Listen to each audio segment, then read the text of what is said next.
Yeah, the Ark of the Covenant, the chest the Hebrews used to carry around the Ten Commandments. What do you mean commandments? You're talking about the Ten Commandments? Yes, the actual Ten Commandments, the original stone tablets. Did you guys ever go to Sunday school?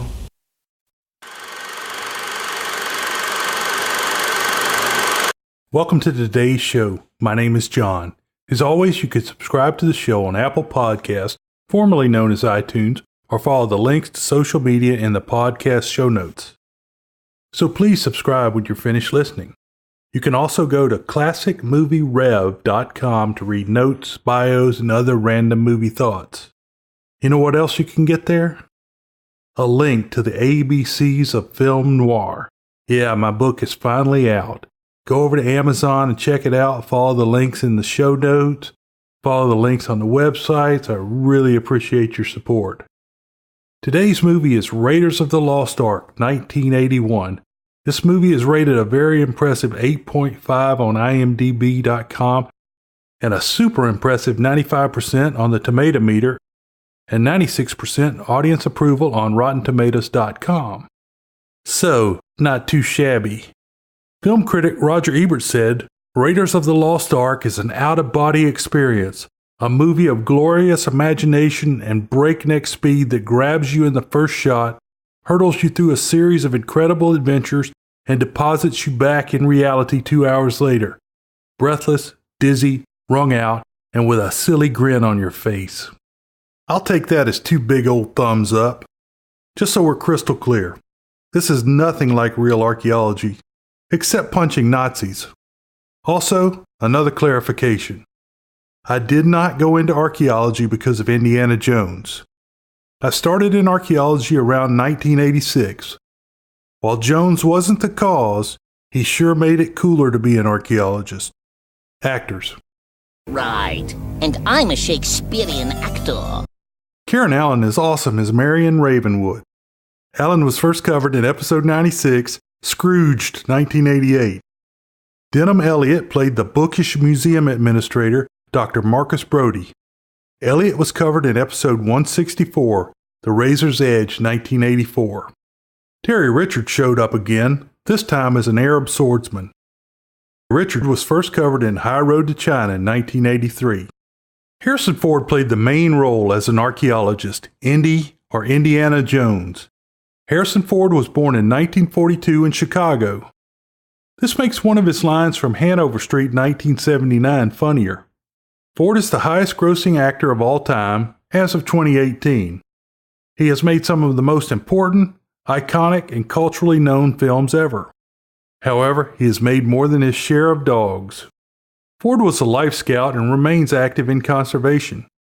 He attended Ripton College in Wisconsin, but left before he graduated. He began doing summer stock and television work. He was uncredited in his first film, Dead Heat on a Merry-Go-Round, 1966, but was credited in A Time for Killing, 1967. While he was not acting, he worked as a roadie for The Doors. But mostly, he worked as a self-taught carpenter. He got his first big break playing Bob Baltha in American Graffiti, 1973. He was the cowboy that drove around all night trying to race Milner. He was in the Henry Winkler post-Vietnam tale Heroes, 1977. However, his next movie would make him a star. That movie was Star Wars, Episode 4, A New Hope, 1977. Or as us older folks know it, Star Wars. Harrison's Han Solo character has infused the culture of the world, only slightly less than another significant character he played. Harrison had an okay run of movies with a small spot in Apocalypse Now, 1979, World War II Hanover Street, 1979, where someone in the film stated that Chicago was where all the gangsters were from, and he replied, "Not all, just the best ones." He was in 2 unfortunate sequels, Force 10 from Navarone, 1978, and More American Graffiti, 1979. Then Ford blazed back playing the straight man cowboy to Gene Wilder's Funny Man Rabbi in The Frisco Kid, 1979, a film I highly recommend. He then got into the meat of it with Star Wars Episode 5, The Empire Strikes Back, 1980, which left him in a pickle at the end, Raiders of the Lost Ark, 1981, where he played the most famous archaeologist ever, Indiana Jones. As I mentioned in High Road to China in 1983, Ford was responsible for one of the most iconic scenes, where he shot the swordsman instead of fighting him. This was done to shorten the scene as Ford was sick. He was great in the sci-fi Blade Runner 1982 and returned as Solo in Star Wars Episode VI, Return of the Jedi in 1983. Sadly, Indiana Jones and the Temple of Doom 1984 was made, and he was in it. He ebbed somewhat with Witness 1985, where he went undercover to protect an Amish witness. The Mosquito Coast 1986, about a family trying to find a new life in the Amazon jungle, which stars Helen Mirren and River Phoenix. Frantic 1988, a thriller directed by a pedophile. And 1980's funny Working Girl 1988. He boomed back to the top with Indiana Jones in The Last Crusade 1989. His pairing with an older Sean Connery was amazing. This was followed mostly by adventure films like The Fugitive 1993, Patriot Games 1992, and the one exception, Sabrina 1995, a remake of the classic Sabrina 1954 that showed very little improvement, Clear and Present Danger 1994, Air Force One 1997, The Devil's Own 1997, K-19 The Widowmaker 2002, and Hollywood Homicide 2003. Again, sadly, Indiana Jones and the Kingdom of the Crystal Skulls 2008 was made, and he was in it. He did well as a mean guy in the surprisingly good Cowboys and Aliens 2011, did poorly in Ender's Game 2013, and finally saw the end of Solo in Star Wars The Force Awakens 2015. Sorry for the spoilers, but it's been 3 years. He reprised his role in Blade Runner 2049, made in 2017, did voice work for The Secret Life of Pets 2 2019, and has been announced for a 2021 Indiana Jones project. I think the working title is Indiana Jones and the Colostomy Bag. John Rhys-Davies played Egyptian excavator Salah. He was born in the United Kingdom in 1944. He was raised in England, Wales, and Africa. He studied at the London Royal Academy of Dramatic Arts. He worked extensively on stage and on television, including the great miniseries Shogun 1980. His first big role was as the friend of Indiana Jones in Raiders of the Lost Ark 1981. He wisely skipped the second one and returned for Indiana Jones and the Last Crusade 1989. Other films Rhys-Davies is known for include Victor Victoria 1982, King Solomon's Mines 1985, The Living Daylights 1987, and one of my personal favorites, The Great White Hype 1996, where he continually pushes the fighter he is training to be a racist. While he will always be solid to me, he is now known to a younger crowd as Dwarf Gimli for his appearances in The Lord of the Rings, The Fellowship of the Ring 2001, The Lord of the Rings, The Two Towers 2002, and The Lord of the Rings, The Return of the King 2003. Story. Let me explain. No, there is too much.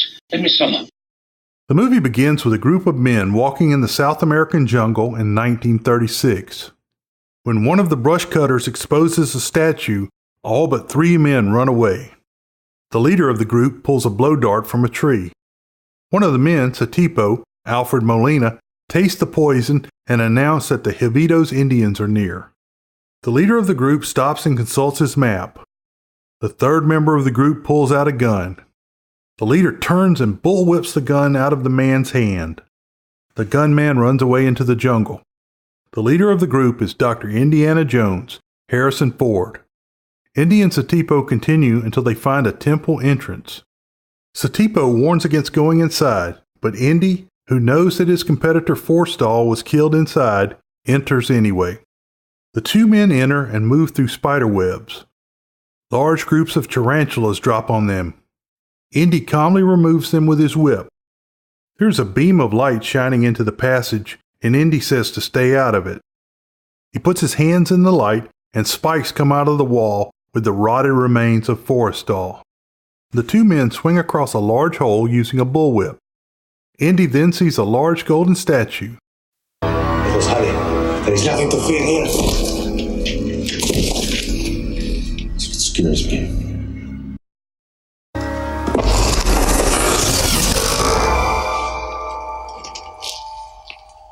Stay here. If you insist, senor. There are pressure-sensitive plates on the floor that release sharp arrows. Indy eyes the statue and prepares a bag of sand to place on the stand when he removes the statue. He makes a switch, and everything seems fine. Then, the base of the statue starts descending. The temple starts to come apart, and Indy has to run across the pressure plates. Satipo crosses the hole ahead of Indy. He won't throw the whip back until Indy throws him the idol. When Indy does, Satipo drops the whip and runs. Indy jumps the hole and barely makes it. He has to duck under a door that is closing. When he gets to the spiked wall, Satipo has been killed. Indy gets the idol just before seeing a giant stone ball rolling towards him. He is chased by the ball and narrowly makes it out alive. Outside, he is met by fierce Javito warriors. The man that tried to shoot him is there with a back full of poisonous darts. A Frenchman, Dr. René Belloc, Paul Freeman, steps up and takes the idol away from Indy. Dr. Jones, again we see there is nothing you can possess which I cannot take away. And you thought I had given up. When Belloc holds the statue up, the natives bow and Indy escapes. Belloc sends the warriors to kill Indy. Indy makes it to a seaplane that's waiting in the river. The plane flies away as arrows and spears fill the air.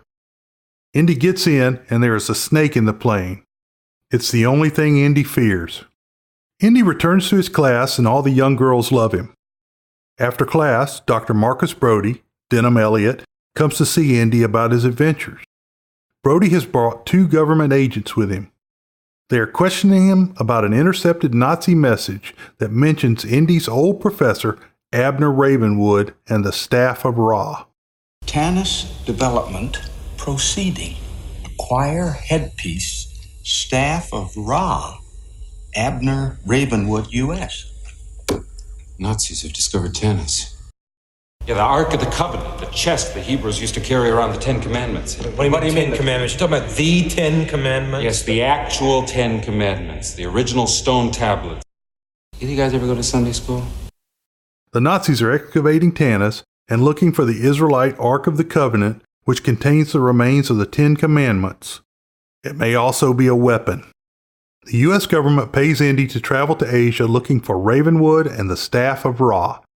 He packs his whip and his pistol. When Indy gets on the plane, there are already Nazi agents aboard. In Nepal, a local man and a Caucasian woman, Marion Ravenwood, Karne Allen, are having a drinking contest. Marion wins and then empties the bar that she owns. The shadow of Indy is shown on the wall. She recognizes him and smiles before punching him in the face. Apparently they had an affair 10 years prior, which would have made her 14 or 15. Ugh. Indiana Jones. Always knew someday you'd come walking back through my door. I never doubted that. Something made it inevitable. So what are you doing here in Nepal? I need one of the pieces your father collected. I learned to hate you in the last 10 years. I never meant to hurt you. I was a child. I was in love. He was wrong and you knew it. You knew what you were doing. She tells him that her father is dead. Indy asks about the headpiece and offers her $3,000. She tells him to come back tomorrow. After Indy leaves, Marion shows that she has the headpiece on a chain around her neck. A pig-faced Nazi and his henchmen come in and start to rough up Marion for the headpiece. Good evening, Fräulein. The bar's closed. We are not thirsty. The Nazi gets a red-hot poker from the fire and moves towards Marion. Wait, I can be reasonable. That time is past. You don't need that. Wait. I'll tell you everything. Yes, I know you will. A whip cracks and Indy snatches the poker away from Marion's face. A gun battle ensues and the headpiece gets tossed into the fire. By now, the entire bar is burning. Pigface grabs the metal and burns the print into his hands before dropping it and running out. Indy and Marion finish off the bad guys, but the bar is burned to the ground. Marion says, "Well, Jones, at least you haven't forgotten how to show a lady a good time."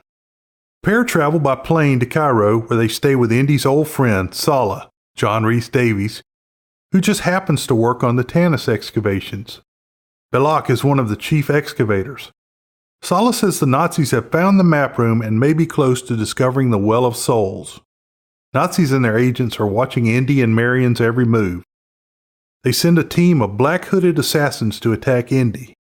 The pair fights off the attackers and flees through the market. Finally, Indy uses his whip and is separated from Marion. She handles herself pretty well until a Nazi monkey rats her out. Finally, the head assassin, Terry Richards, faces Indy with a very large sword. Indy pulls his pistol and shoots the man. The Nazis spirit Marion away in a basket as Indy tries unsuccessfully to find her. The bad guys load Marion on a truck full of explosives. Indy shoots the driver and the truck explodes, killing Marion. Indy retreats into a bottle. German agents get Indy and bring him into the bar to talk to Belloc. Belloc. Good afternoon, Dr. Jones. I ought to kill you right now. Not a very private place for a murder. Belloc thinks the Ark is a transmitter to God. Indy gets ready to kill the Frenchman, and everybody in the bar pulls out a gun. Sala's kids come in and save Indy from certain death. Sala and Indy go to see an old man that can translate the inscription on the headpiece. Sala says he has seen a reproduction of the headpiece. The Nazis used the reproduction to find a location to dig for the Well of Souls. But they only had the burned handprint of the headpiece. The back of the headpiece says to take away 1 unit of height as a tribute to God. This is a warning not to disturb the Ark of the Covenant. This was the old way. This means 6 qadam high. About 72 inches. Wait! And take back 1 qadam to honor the Hebrew God whose Ark this is. Belloc's staff is too long. They're digging in the wrong place. So the Nazis are digging in the wrong place. In the morning, Sala and Indy sneak into the map room and use the correct size staff to calculate the location of the Well of Souls when the sun shines through the jewel on the headpiece. Finally, Sala is able to get Indy out of the map room. Indy ducks into a tent to avoid some Nazis and finds Marion tied to a post. She's alive. Indy decides to leave Marion tied and gagged so the Nazis won't be alerted. Lock your dog and your girlfriend in the trunk for an hour and see which one is happy to see you when you get back. Indy uses an optical transit to precisely locate the Well of Souls. The Nazis bring Pigface back to interrogate Marion over Belloc's objection. Indy, Sala, and a work crew begin digging at the location of the Well of Souls. The crew digs into the night and an odd storm forms overhead. They find the opening and lift the lid. They look in and see that the floor is moving. Indy, why does the floor move? Give me your torch. Snakes. Why did it have to be snakes? Asps. Very dangerous.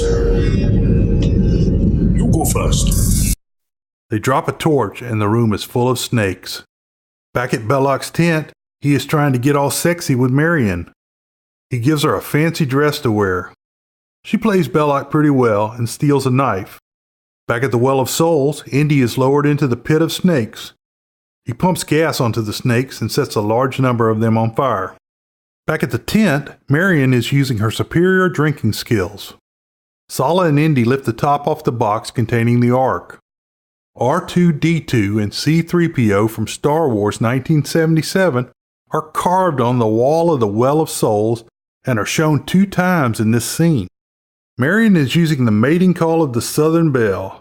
I've never been this drunk before. Finally, she pulls the knife, but Pigface is there with his Nazi buddies. Sala and Indy remove the Ark of the Covenant from its resting place and prepare it to be lifted out of the hole. The diggers pull the crate out and the snakes begin to counterattack. Belloc sees the digging and calls for Nazi troops. Sala is pulled out, but the Nazis trap Indy in the hole. Why, Dr. Jones, whatever are you doing in such a nasty place? Why don't you come on down here? I'll show you. Thank you, my friend, but I think we are all very comfortable up here. That's right, isn't it? Yes, we are very comfortable up here. So once again, Jones, what was briefly yours is now mine. Pigface throws Marion into the hole. The Nazis close the top of the hole. As the snakes move in, Indy uses his whip and leverage to break through a wall.